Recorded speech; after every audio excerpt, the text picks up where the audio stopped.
Bienvenidos al Rincón de Paracelso. Soy el Dr. Antonio Romero Silva y en esta ocasión traigo la parte 3 de la nomenclatura inorgánica que tiene que ver con los anhídridos. En pantalla pueden encontrar donde iniciamos con la nomenclatura y debajo el resumen de este video. Igualmente en la descripción pueden ir al tema que ustedes deseen, porque abordaremos varios temas en la presentación. Como introducción, recordemos que la materia es todo aquello que tiene masa y ocupa un lugar en el espacio. A su vez, la materia está hecha de átomos, de bloques fundamentales de construcción. Son nuestros bloques de construcción, los átomos, los cuales tienen diferentes partículas, electrones, protones y neutrones. Los electrones tienen carga negativa, los protones tienen carga positiva y los neutrones no tienen carga eléctrica. Si nosotros tomamos un átomo, como el que vemos en pantalla, para ver el volumen en color naranja, observaríamos que para el helio tendríamos 2 protones en su núcleo y 2 neutrones con 2 electrones.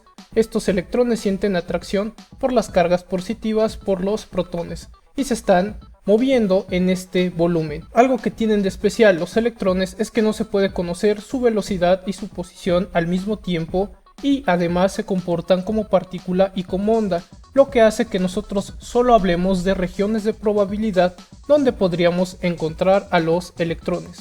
Por lo tanto, al visualizar un átomo es como una nube de electrones donde es probable que encontremos a estos electrones cuyo núcleo tiene protones y neutrones. Los átomos son las unidades base de los distintos elementos. ¿Qué es un elemento? Un elemento es un átomo que tiene el mismo número de protones. Es decir, si yo tengo dos átomos y estos dos átomos tienen el mismo número de protones de cargas positivas en su núcleo, pertenecen al mismo elemento.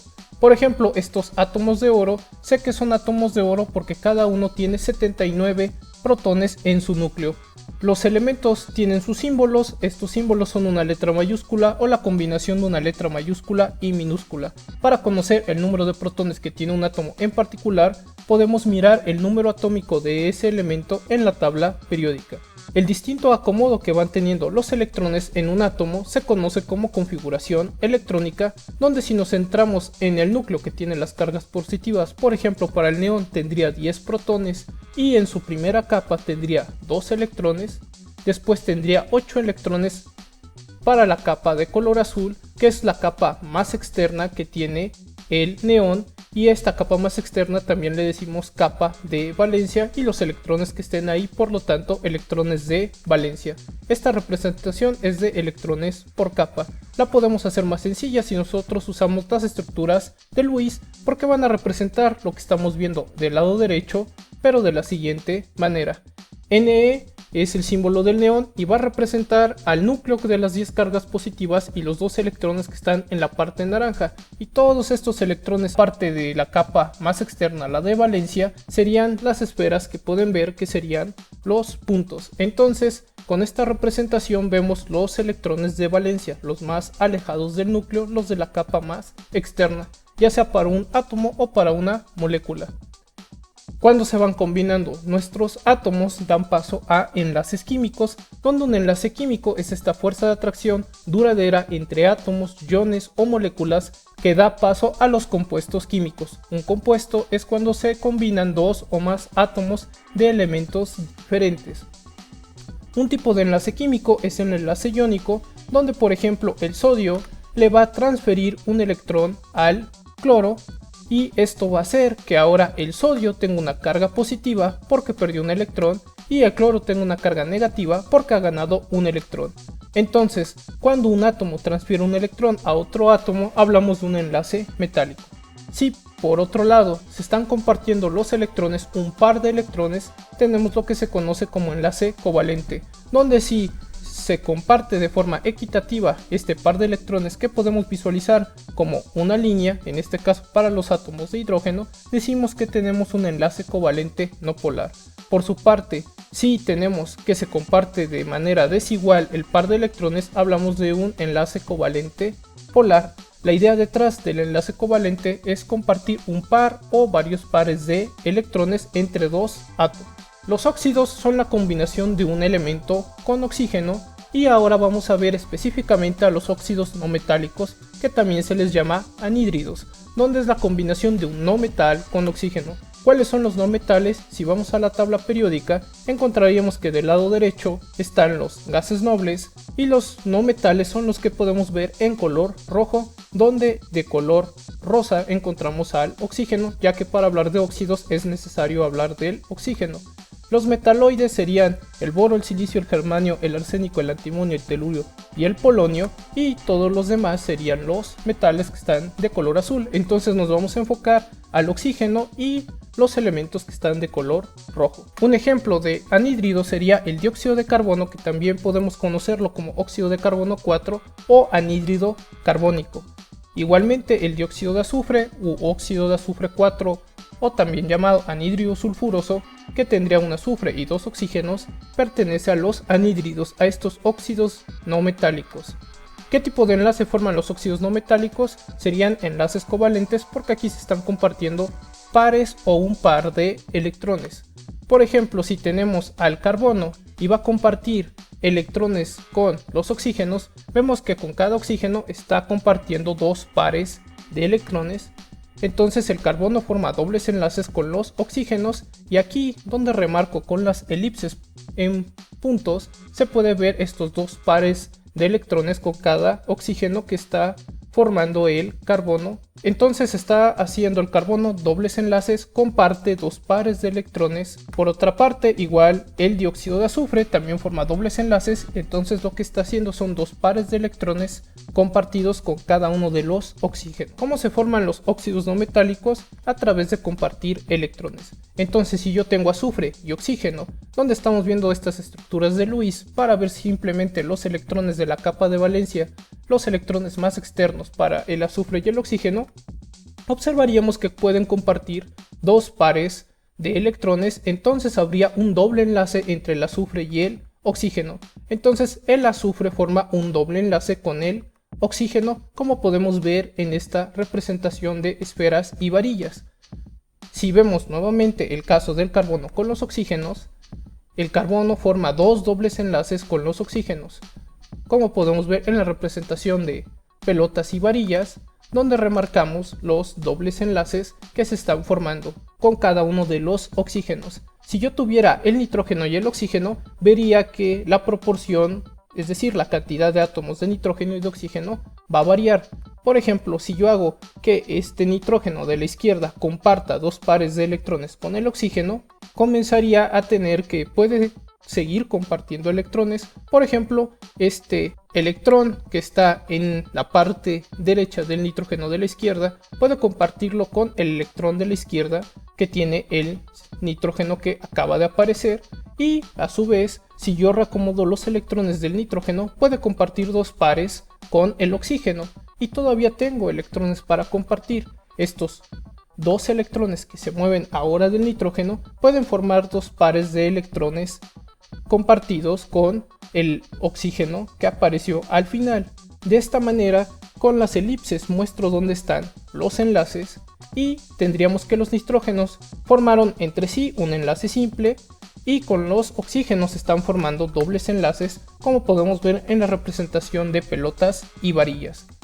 Algo muy importante es que si nosotros queremos conocer la cantidad de los átomos de cada uno de los elementos de nuestro compuesto, podemos hacerlo a través de sus números de oxidación. Los números de oxidación es la cantidad de electrones que puede ganar o perder un elemento. Entonces el azufre tendría una carga de 2 más, mientras que el oxígeno de 2 menos. En general, el oxígeno, cuando estamos hablando de óxidos, siempre trabaja con 2 menos. Si nosotros intercambiamos estos números, podemos conocer la cantidad de átomos que vamos a tener al final. Entonces, si yo combino al azufre cuando pierde 2 electrones con el oxígeno, tendría que su fórmula final es azufre-oxígeno, SO. Ustedes dirán, S2O2, lo que pasa es que se tiene que reducir a lo más simple. Entonces, si yo divido estos 2 entre 2, quedaría 1 y 1, por eso es que al final la forma reducida de es SO. Ahora, si nosotros vemos que el carbono trabaja con más 4 y el oxígeno, como ya mencioné, trabaja con 2 menos, al intercambiarse me diría que Por 2 carbonos tengo 4 oxígenos. Haciéndolo todavía más simple, tendría que por cada átomo de carbono tengo 2 oxígenos, que es lo que vemos en la parte derecha para la fórmula del dióxido de carbono. Y en el caso de que el nitrógeno esté perdiendo 3 electrones, veríamos que serían 2 nitrógenos por cada 3 oxígenos, y esto concuerda con lo que vimos a la izquierda. Entonces la fórmula para este compuesto de nitrógeno con oxígeno sería N2O3. Las fórmulas químicas, que es lo que se ve en la parte derecha de las flechas, nos indican la cantidad de átomos que hay de un elemento y cuáles elementos están en nuestro compuesto. Entonces el oxígeno utiliza generalmente el número de oxidación 2-, y sabemos que la carga de los oxígenos es 2- porque es más electronegativo. Esto quiere decir que el oxígeno tiene una habilidad más grande de atraer los electrones hacia él, por eso es que siempre lleva este número de oxidación negativo. La única ocasión en que el oxígeno puede trabajar, o desde las pocas ocasiones que trabaja con un número de oxidación positivo, es cuando se combina con el flúor, porque el flúor es el elemento más electronegativo. Entonces el flúor es el que se queda con los electrones o los jala con mayor fuerza, los atrae hacia él más que el oxígeno. Las nomenclaturas que estamos viendo son 3, la sistemática o de la UPAC, la stock y la tradicional. En la UPAC usamos prefijos como mono, di, tri, tetra para indicar la cantidad de átomos de cada elemento. En la stock lo que tiene de característico es que entre paréntesis se pone generalmente el número de oxidación de alguno de los elementos que están involucrados en nuestro compuesto, mientras que en la tradicional tenemos que usar prefijos y sufijos. Los prefijos son estas palabras o sílabas que se ponen antes de una palabra, y los sufijos son terminaciones, para indicar con estos prefijos y sufijos los distintos estados de oxidación. Entonces, si yo voy hacia la nomenclatura sistemática de la UPAC, tengo que usar un prefijo más las palabras óxido de más un prefijo, en caso necesario, más el nombre del elemento, de la siguiente manera. Si solamente tengo un oxígeno, entonces es mono, sería monóxido. Como tengo azufre, pongo la palabra azufre, finalmente sería monóxido de azufre. 2 oxígenos, dióxido, tengo carbono, entonces sería dióxido de carbono. Tengo 3 oxígenos y 2 nitrógenos, entonces sería trióxido de dinitrógeno. Al decir dinitrógeno menciono estos 2 átomos de nitrógeno que aparecen en la fórmula. Si nos pasamos a la nomenclatura stock, tenemos que usar las palabras óxido de más el nombre del elemento más el número de oxidación, que vamos a poner entre paréntesis con número romano. Para el monóxido de azufre sería óxido de azufre 2, porque en este caso el azufre está perdiendo 2 electrones, está usando el número de oxidación más 2. Óxido de carbono 4 sería porque aquí en el CO2 el carbono está utilizando número de oxidación más 4, y al pasar al óxido de nitrógeno 3 es porque el nitrógeno está ocupando el número de oxidación de más 3, está perdiendo 3 electrones, por decirlo de una manera sencilla.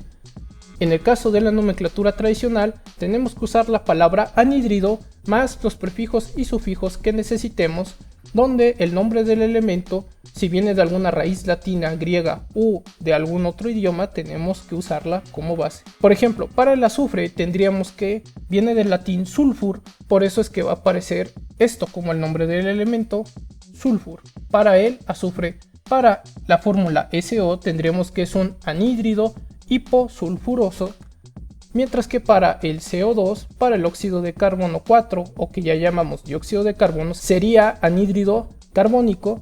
Y si nosotros tenemos al trióxido de dinitrógeno, que también llamamos óxido de nitrógeno 3, sería anhídrido nitroso. La nomenclatura, recordemos, hace referencia a los elementos de nuestro compuesto y nos está indicando cuáles elementos están en el compuesto y cuántos átomos están presentes.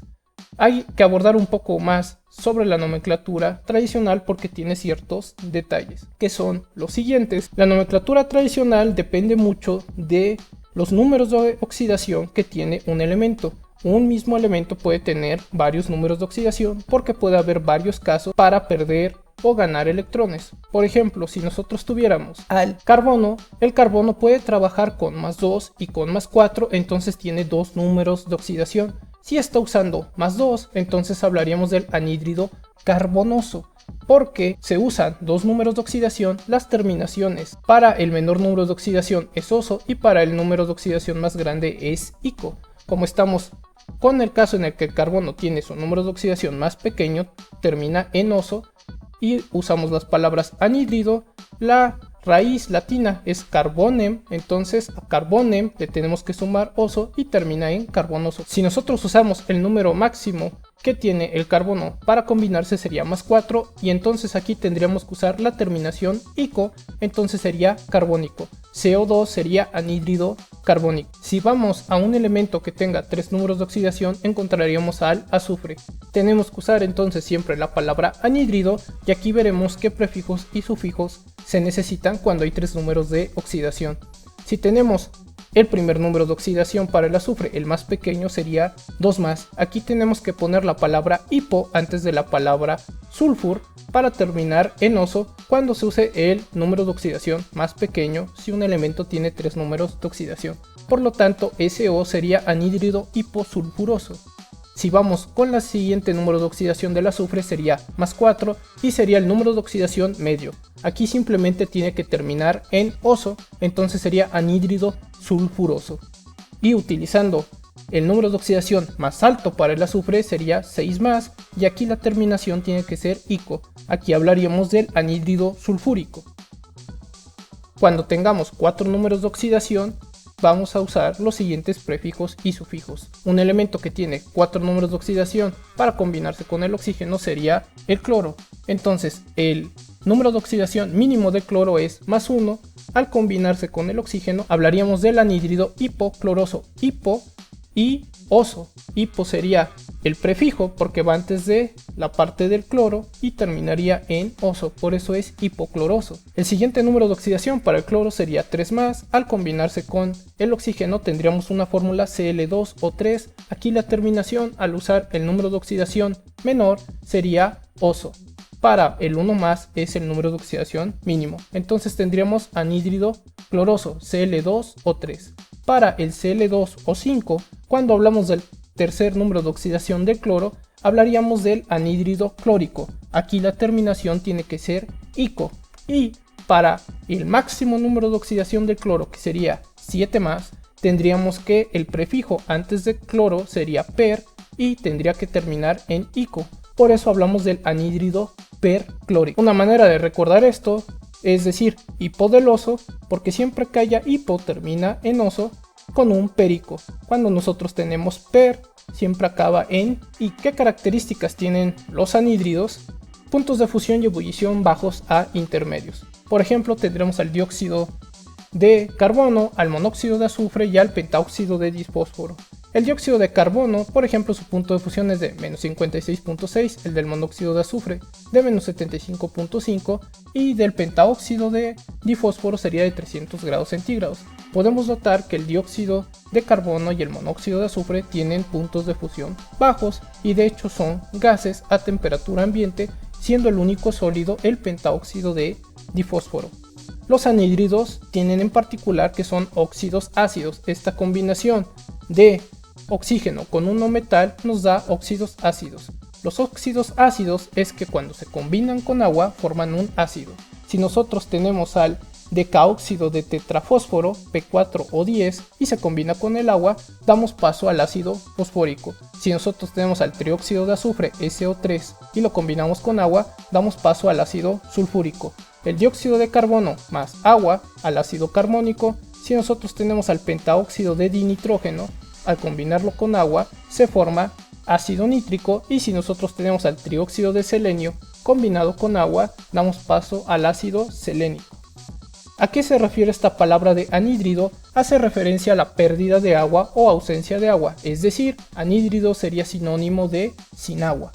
Porque si ustedes se dan cuenta, si los ácidos que les mencioné, por ejemplo el ácido fosfórico, perdiera moléculas de agua, da paso a su anhídrido, que sería el decaóxido de tetrafósforo.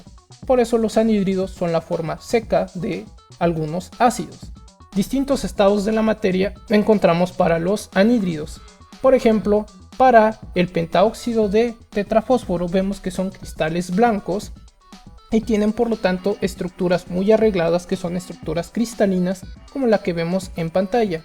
O cuando está en su forma sólida el dióxido de carbono, que de forma coloquial se le dice hielo seco, lo podemos encontrar empaquetado como se ve en la pantalla, y vemos que el dióxido de carbono lo podemos encontrar sólido cuando está en su forma de hielo seco o en su forma de gas, que es la más común. ¿Qué aplicaciones tienen los anhídridos?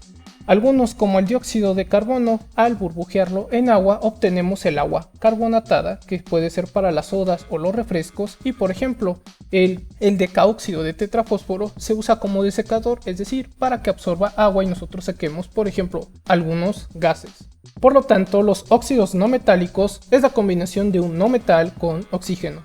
Y los enlaces que están involucrados para estos óxidos no metálicos, o llamados también anhídridos, son los enlaces covalentes, que es cuando se comparten pares de electrones. Nos hemos centrado en tres nomenclaturas en la sistemática, en la stock y la tradicional. En la sistemática lo relevante es que nos menciona con sus prefijos la cantidad de átomos involucrados en un compuesto. Mientras que en la stock algo muy relevante es que pone entre paréntesis el número romano, que representa el número de oxidación de algún elemento dentro de nuestra fórmula. Y para la nomenclatura tradicional vemos que se usa la palabra anhídrido más ciertos prefijos y sufijos, tomando como base el nombre del elemento con sus raíces latinas, griegas u otra raíz de la que provenga el elemento. Vamos a hacer los ejemplos para los distintos óxidos del bromo. Entonces, si yo digo monóxido, hablo de un átomo de oxígeno, dibromo, dos bromos, como pueden observar en la fórmula. Entonces el nombre es monóxido de dibromo. Trióxido, tres oxígenos, dibromo, dos bromos, trióxido de dibromo, entonces son tres átomos de oxígeno por dos átomos de bromo. Pentaóxido, 5 átomos de oxígeno, dibromo, 2 bromos, entonces pentaóxido de dibromo son 5 oxígenos por cada 2 bromos. Y al hablar del heptaóxido de dibromo, 7 oxígenos con 2 bromos. En la stock nosotros nos centramos más en el número de oxidación. En esta ocasión sería el número de oxidación para el bromo.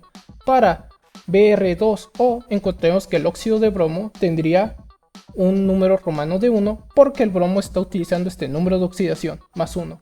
En el óxido de bromo 3 el bromo está utilizando más 3.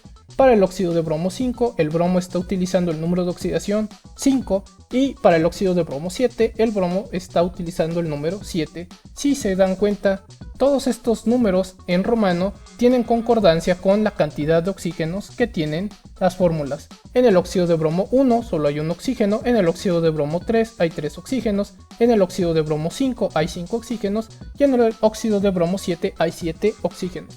Al pasar a la nomenclatura tradicional, vemos que hay reglas más extensas, más largas, que depende de la cantidad de números de oxidación de un elemento. Cuando solamente tiene dos números de oxidación, encontraremos las terminaciones oso e ico. Cuando tiene tres números de oxidación, vamos a encontrar ahora un prefijo hipo y después oso para el número menor de los números de oxidación, oso para el número de oxidación medio e ico para el número de oxidación más alto. Y cuando tenemos cuatro números de oxidación, sería prefijo hipo y oso, ico y después per con ico.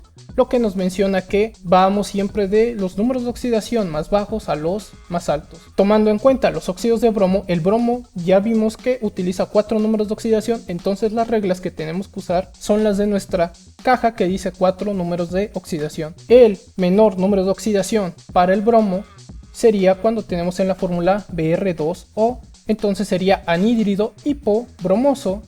Si continuamos tendríamos al anhídrido bromoso. Cuando tengamos Br2O5, anhídrido brómico, y cuando tengamos el número de oxidación más alto hablamos del anhídrido perbrómico. Entonces los nombres de los anhídridos los he puesto de menor a mayor número de oxidación, y esto concuerda con lo que había mencionado de los 4 números de oxidación y sus distintos prefijos y sufijos. Esto sería todo para nombrar a los anhídridos. Si tienen dudas o preguntas, por favor háganmelo saber en la caja de comentarios. Les doy las gracias por visitar el rincón de Paracelso. Yo he sido el Dr. Antonio Romero Silva. Hasta la próxima.